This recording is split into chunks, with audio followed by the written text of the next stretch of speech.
Bismillahirrahmanirrahim. Assalamualaikum warahmatullahi wabarakatuh. Alhamdulillahirabbil alamin.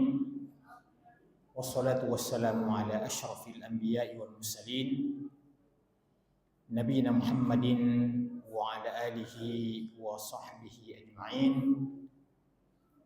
Rabbi shrah li sadri wa yassir li amri wahlul 'uqdatam min lisani yafqahu qawli. Jemaah pengajian maghrib yang sama-sama dirahmati dan insyaallah dimuliakan oleh Allah Subhanahu wa taala. Kita akan kembali insyaallah melanjutkan kajian kita dalam segmen pelajaran tauhid atau akidah. Setelah kita melewati beberapa momentum-momentum yang penting dalam kaitannya dengan keutamaan waktu-waktu tertentu dan bulan-bulan tertentu, termasuk di bulan Muharram ini. Pertama mungkin kita meninggalkan tahun lalu dan kita masuk pada tahun yang baru, bulan Muharram. Dan di dalam bulan Muharram itu sendiri ada keutamaan, ya, terutama pada hari Asyura, hari ke-10 daripada bulan Muharram yang telah berlalu, dan kita masih berada di penghujung daripada bulan Muharram ini.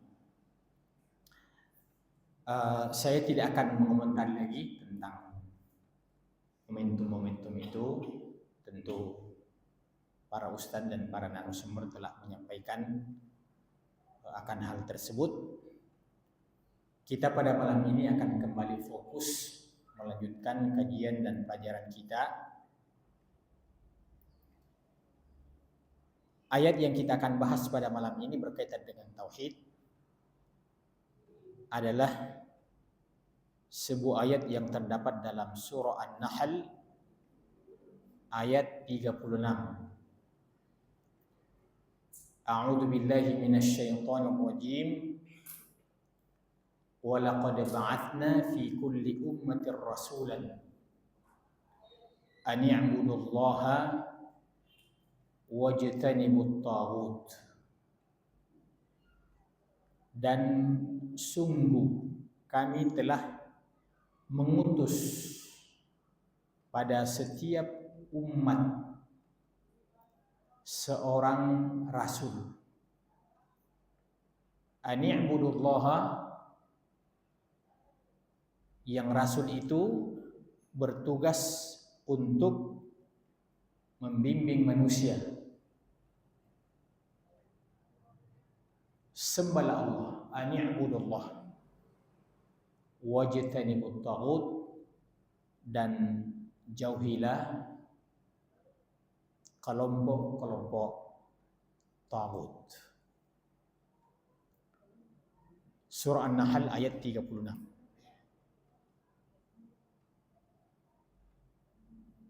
Jadi Allah Subhanahu wa taala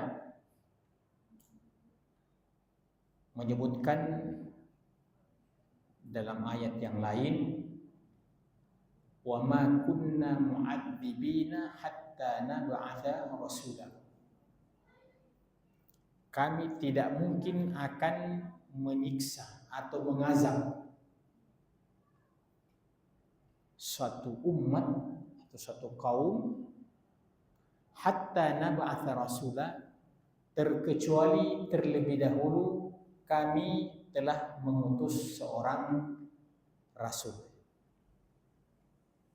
Jadi itu adalah bentuk kemahadilan Allah Subhanahu wa taala, tidak menjatuhkan hukuman siksaan baik duniawi maupun ukhrawi, sampai kemudian Allah Subhanahu wa taala mengirim seorang rasul untuk mengajarkan kepada mereka apa yang boleh dan apa yang tidak boleh. Jadi sesuatu itu dikatakan aturan ketika memang sudah ada undang-undangnya. Iya. Aturan itu dikatakan sebagai aturan ketika dia sudah diundang-undangkan. Mungkin ada sesuatu yang pada masa lalu itu kalau kita kaitkan dengan aturan hari ini, sebenarnya di masa lalu itu adalah sebuah pelanggaran. Tapi karena belum ada aturannya, belum ada undang-undangnya, maka kita tidak dianggap melanggar. Kapan kita dianggap melanggar? Ketika sebuah aturan itu sudah terbit undang-undangnya. Maka Allah Subhanahu wa taala tidak akan mungkin mengadab, menyiksa suatu kaum sampai kemudian terlebih dahulu mensosialisasikan aturan-aturannya, undang-undangnya. Sebagai contoh jamaah sekalian, di zaman Nabi Musa itu ada syariat yang sungguh berat sekali. Itu cara bertobat. Cara bertobat. Ini zaman Nabi Musa. Yang aturan itu tidak lagi berlaku dalam aturan ajaran yang dibawa oleh Nabi kita Muhammad sallallahu alaihi wasallam. Ketika orang berdosa, caranya bertobat kepada Allah Subhanahu wa taala yaitu dengan membunuh diri. Iya.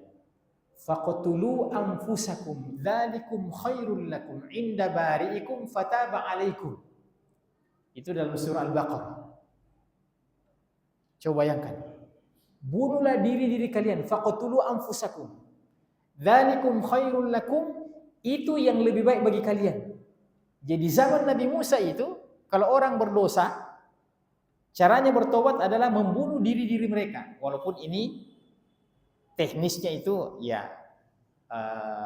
panjang lebar dijelaskan oleh para ahli tafsir. Ada yang mengatakan bahwa caranya itu adalah seseorang ketika bangun dan mengetahui temannya ini habis melakukan sebuah dosa besar, maka dia langsung membunuhnya. Jadi saling membunuh antara satu dengan yang lain. Iya. Itu kan cara yang sadis kalau untuk ukuran pada hari ini, dan itu diharamkan dalam syariat Muhammad sallallahu alaihi wasallam. Maka ada sesuatu yang pada masa lalu berlaku undang-undangnya, maka sah berlaku undang-undang itu pada zaman itu. Di zaman kita itu dihapuskan. Demikian mungkin sebaliknya. Ya, demikian mungkin kita sebaliknya. Kita lihat ini contoh-contoh 1-2 kita sebutkan. Sebelum datangnya Islam itu, jamaah sekalian, itu tawaf di sekitar Ka'bah itu sudah ada tradisinya orang di zaman jahiliyah. Jadi orang jahiliyah itu sejak dulu sebelum datangnya Islam, sebelum adanya Nabi Muhammad SAW, itu sudah ada tradisi bertawaf di sekitar Ka'bah. Tawaf. Tapi tawafnya itu mengerikan jamaah sekalian. Ya, tawafnya itu mengerikan. Bagaimana mengerikannya? Tawaf dalam keadaan telanjang bulat. Coba bayangkan.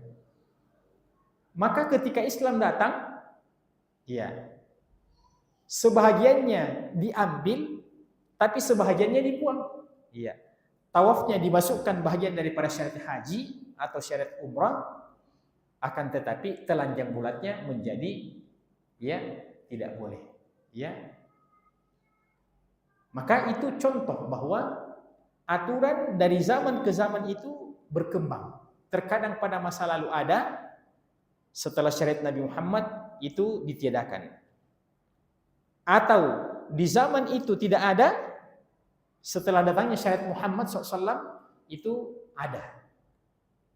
Sebagaimana ada aturan juga yang pernah ada dulu, dan kemudian ketika Nabi Muhammad SAW diutus, itu dilestarikan, dilanjutkan. Ada pada zaman dulu dan ada pada zaman syariat Nabi Muhammad SAW. Yang ada dulu kemudian tidak ada di zaman kita. Nah, contohnya tadi itu cara bertobat, ya. Tidak lagi seperti itu caranya bertobat. Ya, cukup menyesali perbuatan, berjanji tidak akan kembali lagi pada perbuatan tersebut. Kalau berkaitan dengan haknya sesama, dikembalikan. Nah, itu saja kalau versi tobatnya umat Muhammad SAW. Ada yang di zaman dulu ada. Kemudian di zaman Nabi Muhammad juga tetap dilestarikan, walaupun mungkin tata caranya itu ada yang berubah. Apa contohnya jemaah sekalian? Kita tahu. Apa contohnya kira-kira yang ada pada zaman dulu, setelah datangnya Islam, ada juga di syariat kita. Kita tahu cuma lupa. Yaitu, ya ayyuhalladzina amanu kutiba alaikumussyam kama kutiba alal ladzina min qablikum. Kan jelas, wahai orang-orang beriman, diwajibkan bagi kalian berpuasa sebagaimana diwajibkannya orang-orang sebelum kalian. Jadi syariat puasa itu adalah syariat yang sudah ada sebelum Nabi Muhammad SAW. Kalau kita baca sejarahnya dari nabi ke nabi, dari zaman ke zaman, ada syariatnya Nabi Nuh, ada syariatnya Nabi Musa, ada syariatnya Nabi Saleh, ada syariatnya Nabi. Semua nabi-nabi itu ada. Iya. Apalagi di antaranya yang ada pada zaman dulu dan kemudian itu tetap ada pada zaman kita, yaitu syariat salat. Syariat salat ini itu sudah ada pada zamannya Nabi Ibrahim, pada zamannya Nabi Ismail alaihi wassalatu wassalam. Iya. Bahkan disebutkan bahwa Nabi Ismail itu memerintahkan kepada keluarganya untuk mendirikan salat. Iya.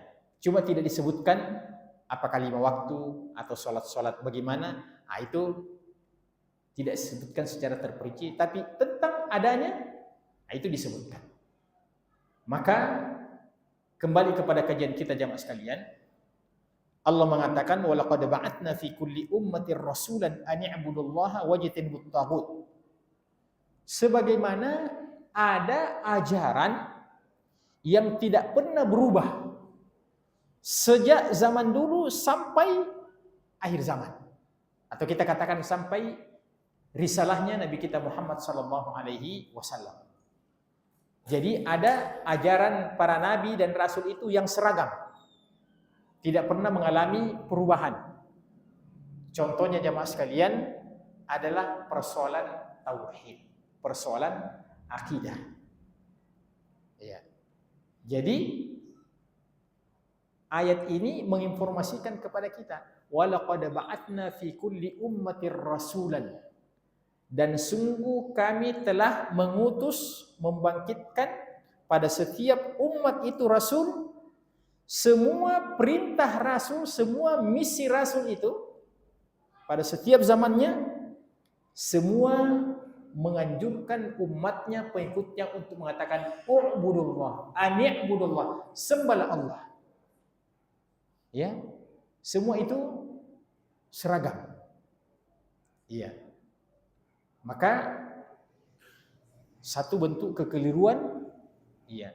Kalau ada ajaran di zaman ini yang masih mengajarkan ya untuk menyembah selain daripada Allah Subhanahu wa taala atau mempercayai bahwa ada Tuhan selain Allah Subhanahu wa taala atau ada Tuhan tandingan ya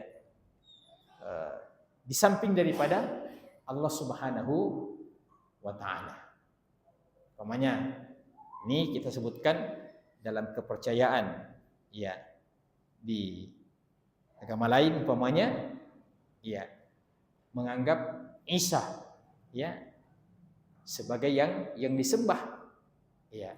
Maka Isa alaihissalam dalam pandangan agama kita adalah Abdullahi wa Rasul, hamba Allah dan utusan Allah Subhanahu wa taala. Dia tidak ada bedanya dengan nabi-nabi yang lain.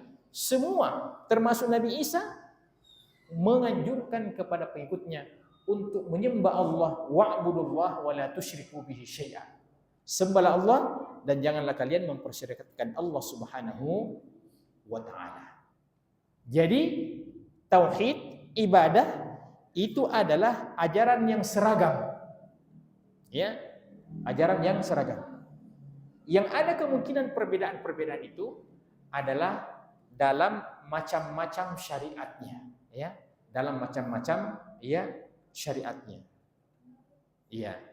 Ada mungkin yang lalu ada juga pada zaman kita, ada yang lalu ada tapi tidak ada di zaman kita, ada yang zaman lalu tidak ada tapi ada di zaman kita.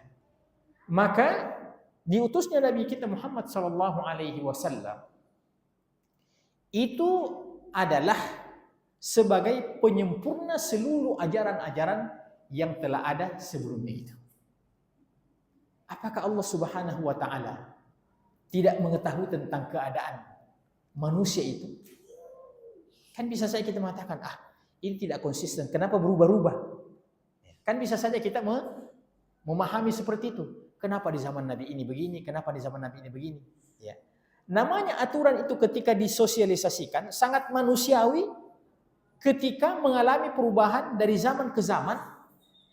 Itu juga karena faktor zaman yang berbeda, ya, faktor zaman yang berbeda dan kemudian faktor manusianya yang berbeda. Ya. Termasuk dalam hal ini adalah faktor alamnya, faktor adat istiadatnya, kebiasaan-kebiasaannya. Subhanallah. Maka ini tentu mengalami perubahan dari zaman ke zaman, tapi begitu datang Nabi sallallahu alaihi wasallam, maka Allah mengatakan al-yauma akmaltu lakum dinakum wa atmamtu alaikum ni'mati wa raditu lakumul Islam dinan. Al-yauma akmaltu lakum dinakum. Pada hari ini telah kesempurnakan agama Muhammad. Ya, sejak zaman Nabi Nuh. Kenapa disebutkan itu kalau kita memulai menyebutkan Nabi dan Rasul dari zaman Nabi Nuh? Kenapa bukan dari Nabi Adam? Karena Nabi Adam itu belum ada umatnya, Pak. Ya, Nabi Adam itu belum ada umatnya. Siapa umatnya Nabi Adam? Ya, anaknya sendiri. Ya, anaknya dan keluarganya. Makanya terjadi pernikahan silang. Ya, terjadi pernikahan silang. Ya. Kapan manusia itu? Ya, memiliki umat? Kapan Rasul itu memiliki umat? Itu dimulai pada zamannya Nabi Nuh alaihi salatu wassalam. Dan kenapa Allah mengutus Nabi Nuh ya dari periode Nabi Adam ke Nabi Nuh? Dari Nabi Adam itu dari sisi tauhid, ya, dari sisi tauhid, ya, belum ada orang yang melenceng tauhidnya. Tapi dari sisi dosa sudah ada dosa. Yang mana itu jamaah sekalian? Anaknya Adam yang baku bunuh. Nah, itu sudah dosa. Ya. Pembunuhan pertama terjadi pada anaknya Nabi Adam, Qabil dan Habil. Ya. Tapi belum ada kesyirikan. Itu menunjukkan bahwasannya dibedakan antara dosa syirik dan dosa selain syirik. Ketika Allah mengutus Nabi Nuh, disitulah pertama kali terjadi kesyirikan jemaah sekalian. Disitulah pertama kali terjadi kesyirikan. Bagaimana proses kesyirikan itu terjadi? Pertama, bahwa di zaman sebelum diutusnya Nabi Nuh alaihissalatu wassalam, orang sangat menghargai yang namanya ulama. Ya, menghargai ulama, memuliakan ulama. Dan memang seperti itu ajaran sejak dulu, menghargai orang yang memiliki ilmu. Iya. Maka sebelum diutus Nabi Nuh alaihissalatu wassalam, orang-orang dari zaman Nabi Adam itu yang sudah berkembang, ya, tetap bertauhid kepada Allah Subhanahu wa taala. Namun ketika orang-orang soleh itu yang dianggap pembimbing umat, satu persatu meninggal dunia. Satu persatu meninggal dunia. Ketika mereka meninggal dunia, maka saking kuatnya hubungan emosional mereka kepada ulama-ulama yang mengajarkan ilmu itu, kepada ahli ibadah itu, mereka sangat sedih sekali. Ini kronologisnya, Pak. Maka cara mereka mengingat itu adalah dengan dibuatkan patung. Dibuatkan patung-patung. Oh, patungnya si ulama ini, patungnya si ulama ini. Ya. Pada periode pertama itu biasa saja, untuk begitu dilihat patung diingat. Tapi patung ini kan tetap dilestarikan. Hilang generasi pertama, datang generasi berikutnya. Pada generasi berikutnya sudah dimulai dikultuskan itu patung. Ya. Tiba generasi berikutnya tidak lagi diingat sebagai seorang berjasa, tapi mulai disembah, mulai disembah daripada patung-patungnya orang-orang soleh itu, maka terjadilah kesyirikan pada saat itu. Maka pada saat itu Allah Subhanahu wa taala mengutus rasul yang pertama, yaitu Nabi Nuh alaihi salatu wassalam, untuk memperbaiki akidah dan tauhid daripada umat yang hidup pada zaman itu. Maka begitu kronologis Allah Subhanahu wa taala mengutus dari zaman ke zaman. Dan ternyata apa yang terjadi jemaah sekalian, sampai pada zamannya Nabi Muhammad sallallahu alaihi wasallam, jadi kesyirikan yang terjadi di Mekah, kesyirikan yang terjadi di Mekah itu ada kronologisnya. Sebelum diutusnya Nabi Muhammad sallallahu alaihi wasallam, ada seorang penduduk Mekah, saya lupa namanya, itu yang selalu bolak-balik antara Mekah dan Yaman untuk urusan bisnis. Orang Arab kan sejak dulu itu ke Yaman, ke Syam, Syria pada hari ini, ke Palestina. Itu orang Arab sejak dulu jago dengan bisnis. Kalau pada hari ini bisnis antar negara. Maka ada salah seorang antara penduduk Mekah itu, ini sebelum diutusnya Nabi Muhammad SAW, dia berangkat ke Yaman. Di Yaman itu dia menemukan kayak seperti patung-patung kecil yang dijual di pasar. Yang dijual di pasar. Nah, orang Mekah ini yang kerjanya dagang bolak-balik antara Mekah dan Yaman itu dibelilah patung-patung itu yang ada di Yaman itu sebagai oleh-oleh untuk dibawa pulang ke Mekah. Tapi apa yang terjadi jemaah sekalian? Ternyata patung-patung oleh-oleh itu yang dibawa pulang dari Yaman, dibawa ke Mekah, ternyata pada akhirnya itu disembah-sembah. Disembah-sembah.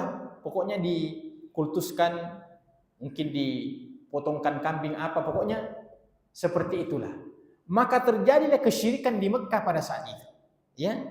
Sebelum itu dalam sejarah itu tidak ada kesyirikan yang terjadi di Mekah.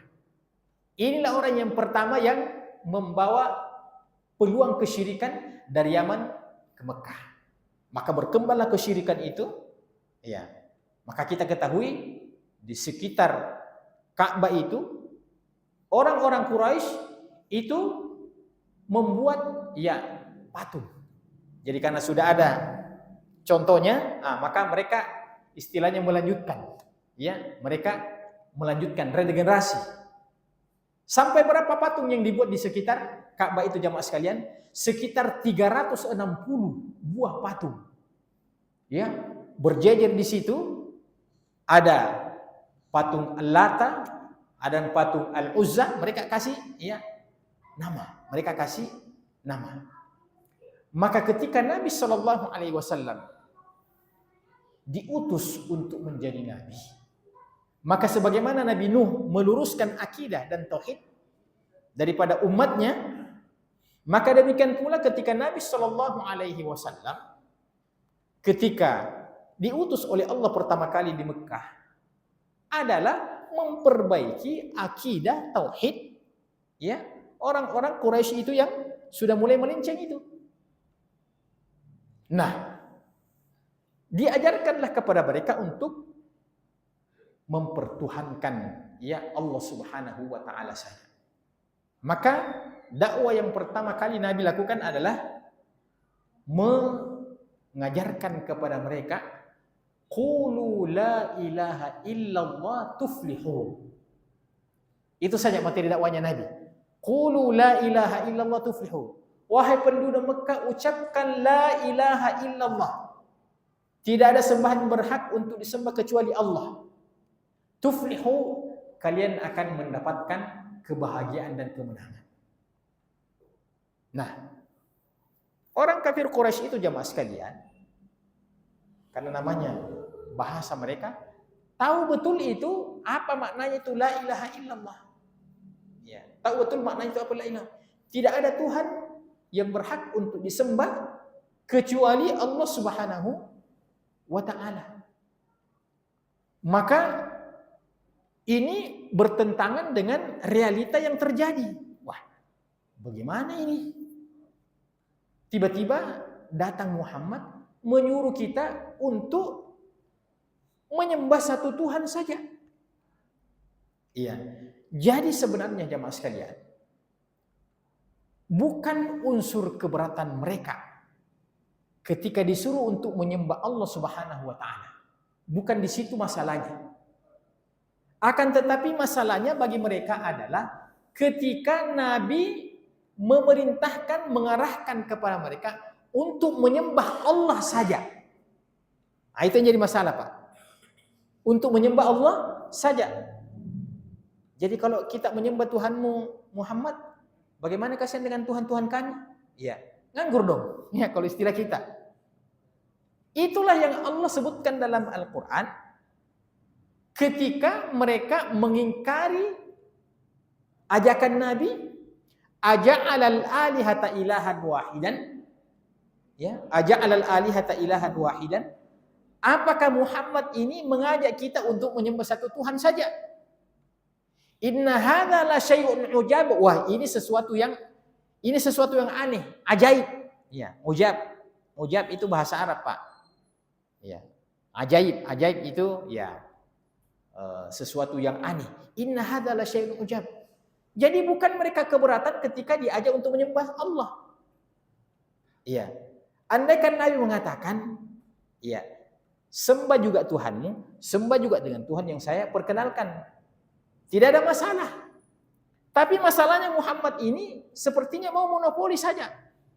Wah, sudah sekian lama kita ini mempercayai kita punya Tuhan-Tuhan ini, Al-Lata wal Uzza, patung-patung yang ada di sekitar Ka'bah ini. Jadi, kalau kamu mengatakan bahwa Tuhanmu di langit yang kita sembah, Tuhan kami yang di sekitar Ka'bah juga kita sembah. Maka itulah yang menjadikan mereka itu terjadi nego yang panjang, Pak. Terjadi nego yang panjang. Apa itu negonya, Pak? Supaya kita ini tidak ribut-ribut. Supaya kita ini tidak berselisih, begini saja. Begini saja. Jadi ada waktunya kami sembah Tuhanmu Muhammad. Tapi kau juga harus memiliki waktu untuk menyembah Tuhan kami. Nah, itu kita kerjasama saja supaya tidak ribut-ribut. Jadi bagus kan? Iya. Jangan cuma kau yang mau menang. Iya. Ketika tawaran mereka kepada Nabi itu, Pak,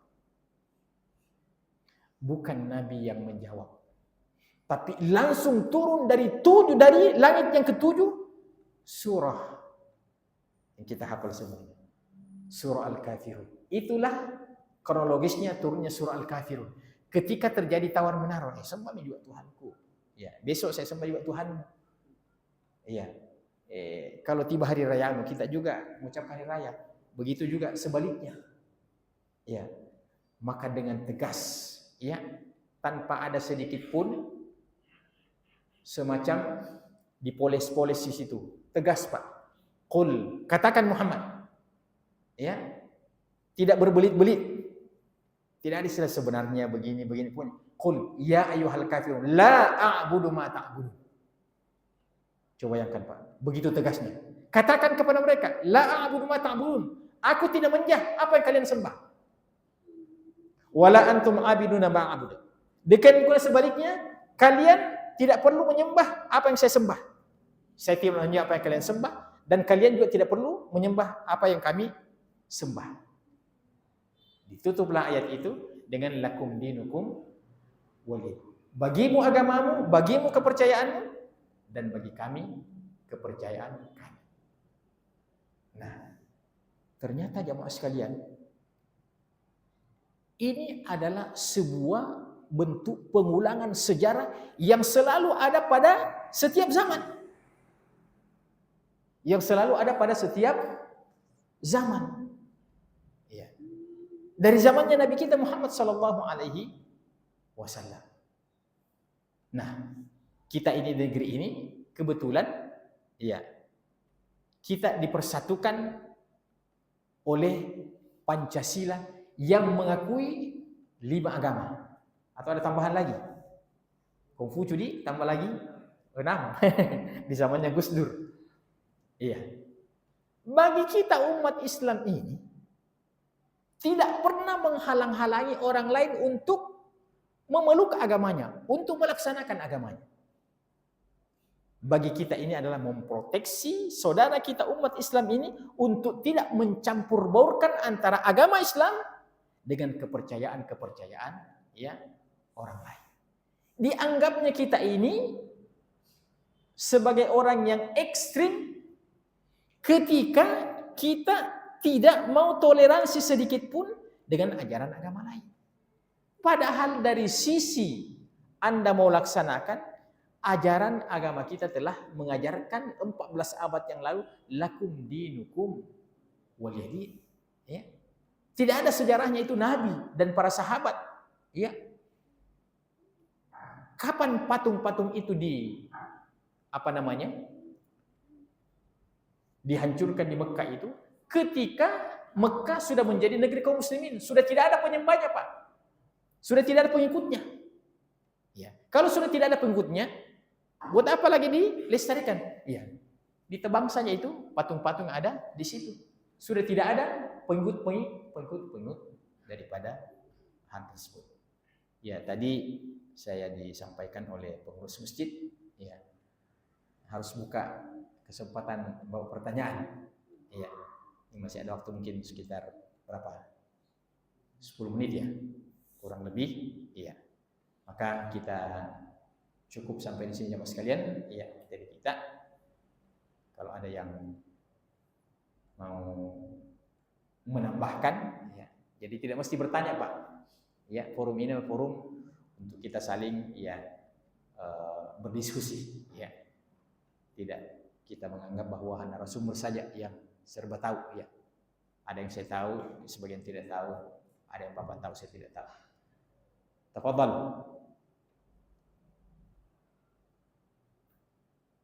Tidak ada, Ji? Iya, silakan, Pak.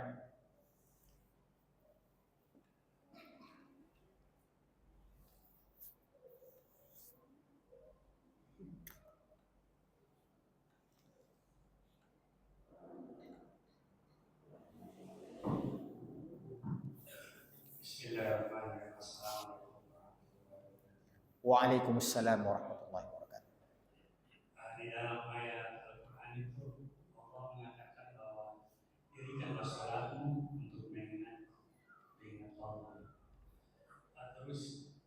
kita mengingat sesuatu itu kan harus bertemu atau mengenal atau pernah bersama-sama. Yang kenal di sini kira-kira kenal seperti apa? Karena kemudian itu tidak berwujud. Jadi pengenalan itu seperti pengenalan apa, Pak Ustaz? Baik. Mohon penjelasan. Masya Allah. Iya. Jadi betul. Ya, ayatnya itu wa aqimis salata li dzikri, kata Allah. Dirikanlah salat untuk mengingatku. Dirikanlah salat untuk mengingatku. Jadi ada orang yang mengatakan, bagaimana caranya mengingat Allah? Ya. Allah mengatakan kalau kau dirikan salat, itu kau sudah mengingat Allah Subhanahu wa taala. Nah, dalam rangkaian salat itu apa saja yang kita baca? Nah, kita sudah tahu kan Pak, mulai takbiratul ihram. Ya, bentuk mengingat Allah ketika kita angkat tangan adalah dengan takbiratul ihram. Allahu Akbar. Oh, Allah Maha Besar. Ya. Kita mengingat Allah Subhanahu wa taala. Iya. Bagaimana bentuk mengingat Allah selanjutnya? Ya, ada doa iftitah. Ya, doa iftitah yang banyak variasinya itu. Ya, Allah Akbar kabiran, Allahumma ba'id baini wa baina khataayaya. Ya Allah, jauhkanlah antara diriku dengan dosaku sebagaimana Engkau menjauhkan antara timur dengan barat. Ya. Jadi kita ketika membaca doa iftitah itu sudah mengingat Allah Subhanahu wa taala. Ya. Bukan istilahnya kita bingung mengatakan. Jadi kalau umpamanya kita mengingat Allah, apa kita mengatakan Allah. Itu tidak seperti itu, Pak. Ya. Jangan mengikuti yang tidak diajarkan. Ya. Setelah selesai doa iftitah, apa lagi? Rangkaian selanjutnya, baca Al-Fatihah. Ya. Karena dalam surah Al-Fatihah itu semuanya berkaitan dengan Allah Subhanahu wa taala. Bismillahirrahmanirrahim. Dengan nama Allah yang Maha Pengasih, yang Maha Penyayang. Alhamdulillahirabbil alamin. Ya, segala puji bagi Allah, Tuhan semesta alam. Itu semuanya contoh bahwa ketika kita membaca itu, apalagi merenungkan dan faham maknanya, itu yang mantap. Ya. Setelah itu kita membaca surah. Ya. Membaca surah, Qul huwallahu ahad, Allahus samad. Semua mengingat Allah Subhanahu wa taala. Semua mengingat Allah Subhanahu wa taala. Di dalam Al-Qur'an itu jamaah sekalian, tentu tidak semuanya juga redaksi ayat itu semua berkaitan dengan Allah Subhanahu wa taala. Terkadang ayat itu kita baca tapi dia kisahnya para nabi, kisahnya para rasul. Umpamanya ketika Nabi Musa mengikuti Khidir. Ketika Nabi Musa mengikuti Khidir dalam surah Al-Kahfi. Ya, maka Khidir mempersyaratkan kalau kau mau ikut sama saya, maka jangan bertanya. Jangan bertanya. Pokoknya apapun yang saya lakukan, jangan bertanya. Nah, ketika kita memahami jalan ceritanya itu, Pak, begini jalan ceritanya, itulah mengingat Allah Subhanahu wa taala lewat memahami makna kisah-kisah itu. Ya, bukan berarti mengingat Allah kita mengatakan Allah. Ya. Karena kita ini selalu ada contohnya dalam beribadah kepada Allah Subhanahu wa taala. Nah, selain daripada itu, kita berpindah. Selain daripada itu, pertanyaan berikutnya, bagaimana cara kita mengingat Allah Subhanahu wa taala? Nah, kita tidak pernah bertemu. Nah, itu tadi salah satu di antara poinnya. Bagus ini. Kita tidak pernah bertemu. Nah, Allah Subhanahu wa taala mengatakan bahwa laisa kamitslihi syai'un wa huwas samiul basir. Tidak ada yang menyerupai yang sama dengan Allah Subhanahu wa taala. Tidak ada yang sama dengan Allah Subhanahu wa taala. Dia Maha mendengar dan dia Maha melihat. Maka Allah Subhanahu wa taala mengajarkan tauhid kepada setiap nabi itu untuk mengenal Allah Subhanahu wa taala. Yang pertama jamaah sekalian, kembali kepada pelajaran kita, lewat tauhid yang pertama namanya tauhidur rububiyah, yaitu mengesahkan Allah Subhanahu wa taala bahwa Allah yang menciptakan, Allah yang menghidupkan, Allah yang mematikan, Allah yang memberikan rezeki dan seterusnya, Allah menurunkan hujan, Allah yang mempergantikan cuaca dan seterusnya. bagaimana caranya kita mentauhidkan Allah lewat perkara-perkara yang seperti itu? Bahwa semua ini terjadi dengan penuh keteraturan. Coba bayangkan Pak, dengan penuh keteraturan. Siang malam, silih berganti, hujan, panas, ya, air pasang, air surut, dan seterusnya. Yang pertama, ketika kita memahami tentang makhluk yang tercipta ini dan tatanan yang begitu rapi, ya, seperti matahari, tidak pernah dia terlambat, ya, terbit kalau pagi Pak. Itu disiplin sekali Pak. Begitu juga kalau sore, ya, tidak pernah. Ya. Tapi kalau seandainya itu buatan manusia Pak, oh banyak sekali kekurangannya. Ya, ya ada tempat di sana itu. Ya, dari arah sana lampu merah, dari arah sini lampu merah juga, lampu merah semua. Ya. Atau sekali lampu hijau semua. Baku tabrak-tabrak orang. Iya. Adapun Allah Subhanahu wa taala itu betul-betul dalam ciptaannya tidak ada sedikit pun yang kurang. Bisa kita bayangkan itu matahari yang terbit, ya, bulan yang terbit pada setiap bulan. Maka ketika kita merenungkan itu, tidak mungkin itu terjadi dengan kesendiriannya. Tidak mungkin. Ini saja air minum, Pak. Tidak mungkin air minum ini datang sendiri, Pak. Tidak mungkin. Ya. Pasti ada yang bawa ini air minum, Pak. Ya, saya tidak lihat siapa bawa ini air minum tadi, tapi dengan adanya air minum ini depan saya, pasti ada yang bawa, Pak. Tidak mungkin tidak ada. Tidak mungkin air ini, gelas ini berjalan sendiri. Maka demikian pula dengan keteraturan di alam semesta ini, di alam jagat raya ini, tidak mungkin ini terjadi secara tiba-tiba sendirinya. Tiba-tiba alam sendiri terjadi pada diri sendiri. Pasti ada yang mengatur itu, Pak. Kita kembali makan di rumah nanti, makan malam, ya, bagian makan malam, ya. Tidak mungkin langsung jadi itu. Pasti ada yang proses itu, istri kita. Walaupun kita tidak lihat memasaknya, pasti ada yang nyalakan kompor, ada yang pergi ke pasar dan seterusnya. Kalau yang sesederhana ini kita mengatakan tidak mungkin dia terjadi kalau tidak ada yang mengadakan, maka apakah alam semesta ini yang penuh dengan keteraturan itu terjadi begitu saja? Itulah namanya tauhidur rububiyah. Itulah namanya tauhidur rububiyah.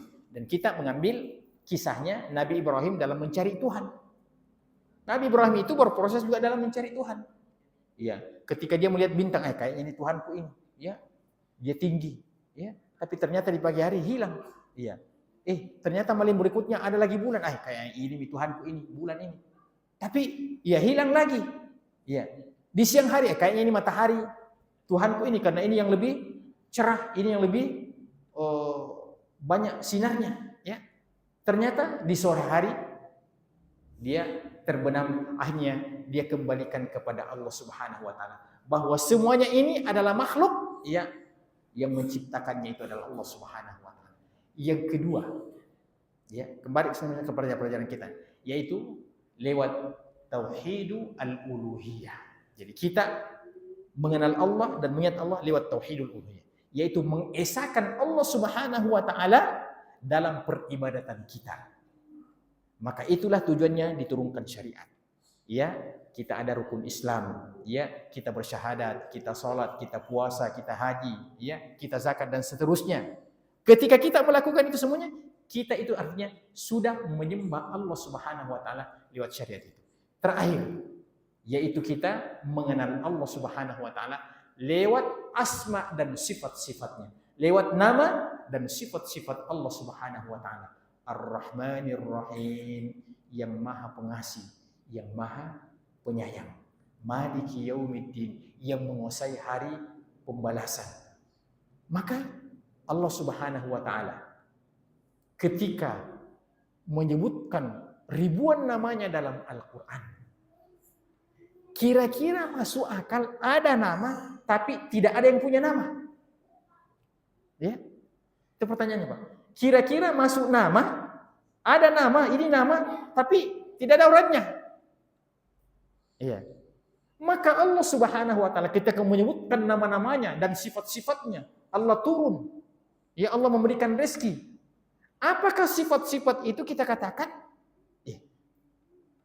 memungkinkan untuk kita percaya bahwa ada yang pemberi rezeki tapi sebenarnya tidak ada?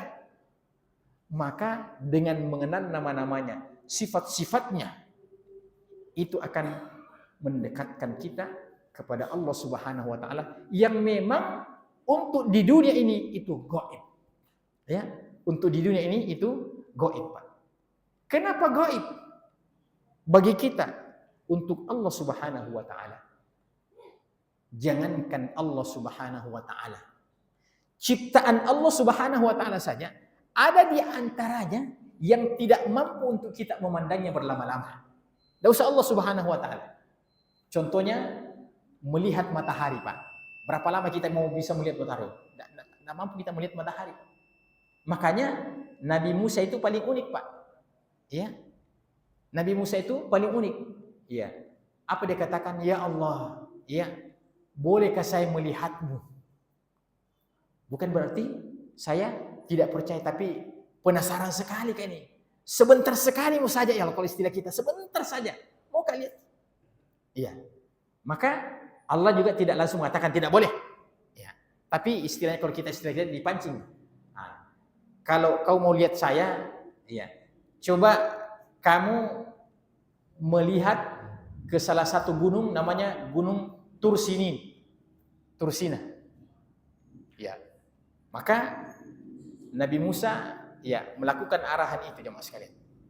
Karena kelebihan Nabi Musa itu Allah mendengarkan Musa mendengarkan suara Allah. Allah berbicara langsung kepada Musa, tapi tidak melihat wajahnya.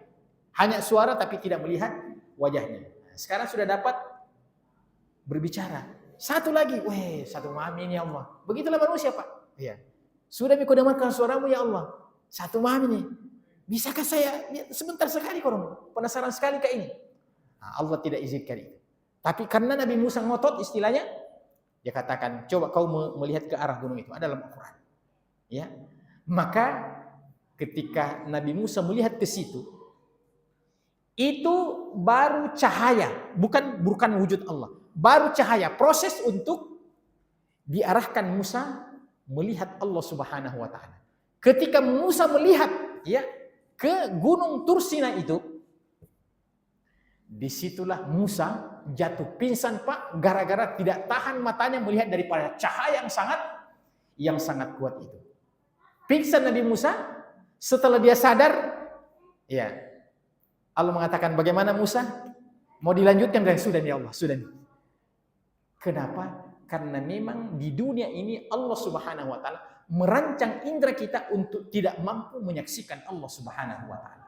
Adapun di hari kemudian kelak nanti, sebagaimana dalam hadis, lilladzina ahsanul husna wa ziyadah, bagi orang-orang yang melakukan kebaikan wa ziyadah, mereka mendapatkan bonus. Kata para ulama tafsir, boleh buka ini, apa makna daripada bonus itu, ziyadah, tambahan? Semua ulama bersepakat bahwa makna daripada ziyadah, orang beriman diberikan kesempatan untuk memandang wajah Allah Subhanahu wa taala di hari kemudian kelak nanti. Ketika manusia sudah dimasukkan ke dalam surga dan sempurnalah daripada fasilitas itu, maka Allah masih mengatakan, wahai manusia, wahai hambaku, masih perlukah untuk kutambahkan kepada kalian nikmatmu? Ya. Kalau kita kan di dunia Pak dikasih uang, tidak mungkin kita mengatakan stop nih, sudah nih. Paling kita mengatakan sudah nih Pak, itu basa-basi. Sebenarnya kita masih mau Pak. Ya. Ya. Tapi di hari kemudian bagaimana kutambahkan lagi? Itu puncaknya itu Pak. Klimaksnya itu kenikmatan dalam surga itu, sehingga penghuni surga mengatakan sudah sampai. Disitulah terakhir dalam hadis qudsi ini Pak. Ya, kita bisa cerita ini karena riwayat saja. Allah Subhanahu wa taala memperlihatkan wajahnya kepada penduduk surga itu. Coba bayangkan. Ini tadi sudah berada dalam surga, tingkatan surga yang paling tinggi, semua kenikmatan itu. Ketika mereka memandang wajah Allah Subhanahu wa taala, mereka sempat melupakan kenikmatan surga saking nikmatnya memandang wajah Allah Subhanahu wa taala.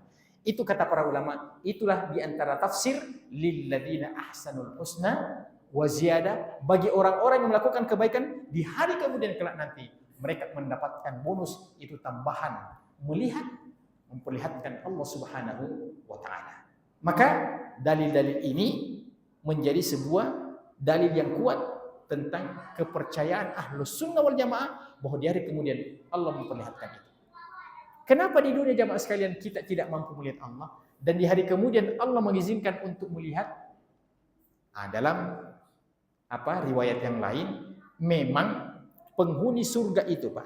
Memang penghuni surga itu ketika mereka sudah masuk ke dalam surga itu tidak seperti ketika di dunia. Dia memang asalnya si fulan itu ketika di dunia, tapi ketika dimasukkan ke dalam surga ditambah fasilitasnya. Ditambah fasilitasnya. Di antaranya jamaah sekalian bahwa semua penduduk surga itu tidak ada lagi yang berpenampilan tua. Tidak ada lagi yang tua, Pak. Jadi bapak-bapak yang sudah 50 60 ya, yang sudah keriput-keriput, ya, kayak saya juga ini, Masya Allah. Ya. Itu jangan dianggap bahwa ini juga wajah asli kita yang masuk ke dalam surga. Ya. Apakah istilahnya itu? Istilahnya dianuki dulu, di format dulu, ya. Tapi itu juga. Jadi bendanya asalnya itu juga dipernak, ya.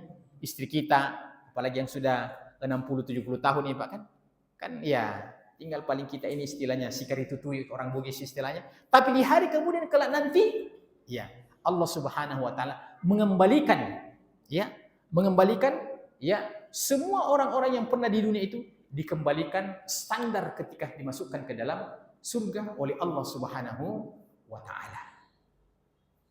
Apa yang dirubah-rubah itu? Di antaranya jamaah sekalian, kalau di dunia ini mohon maaf, ya, kita masih buang air, kita butuh kamar mandi, kita butuh WC. Di dalam surga, penghuni surga itu tidak ada kegiatan buang air.